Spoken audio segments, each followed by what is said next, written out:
पवन सिंह। ये कौन है? मैं माता चोर हूँ। यही नहीं, अभी और सुनिए। अगला नाम है खेसारी लाल यादव।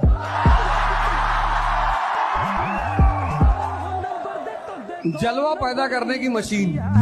एक बहुत ही बड़ा रील वायरल चल रहा है, अभी आप सबको दिखाने वाला है। थंबनेल में लगभग पता चल ही गया होगा। उससे पहले चैनल पे नए हैं तो सब्सक्राइब करके वीडियो को लाइक करिए। पूरा वीडियो देखने के बाद अपना राय कमेंट बॉक्स में जरूर बताइएगा। तो वीडियो को हम दिखाते हैं कि अवध सर ने क्या बोला है पावर स्टार पवन सिंह के बारे में और आपके ट्रेंडिंग स्टार खेसारी लाल यादव के बारे में। तो चलिए वीडियो को हम देखते हैं, उसके बाद बात करते हैं।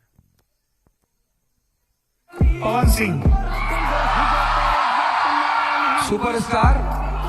अगला नाम है खेसारी लाल यादव।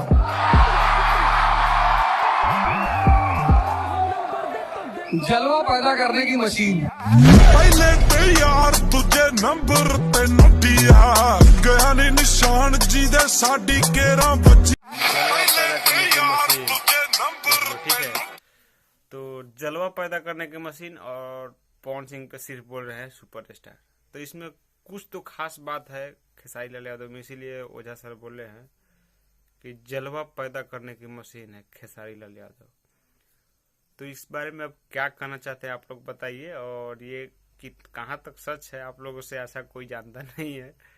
और जो गाना अभी आया है जाकर के सुनिए पीपा म्यूजिक से। कोई गाना को सपोर्ट नहीं कर रहा है, नया चैनल है, नया नहीं पुराना ही चैनल है, लेकिन आजाद सिंह का गाना, इसीलिए वो आकर बोल रहे हैं कि कोई सपोर्ट नहीं कर रहा है। तो आप लोग जाइए जाकर के गाना सुनिए, बहुत ही गाना जबरदस्त है, बहुत ही यूनिक गाना है। जाकर के आप लोग सुनिए और उस गाने को ज़्यादा से ज़्यादा स्नेह प्यार दीजिए और जितना हो सके उसको शेयर करिए। ठीक है, हम मिलते हैं नए वीडियो में, साहीं कुछ जबरदस्त अपडेट लेकर, कुछ खास अपडेट लेकर। तब तक के लिए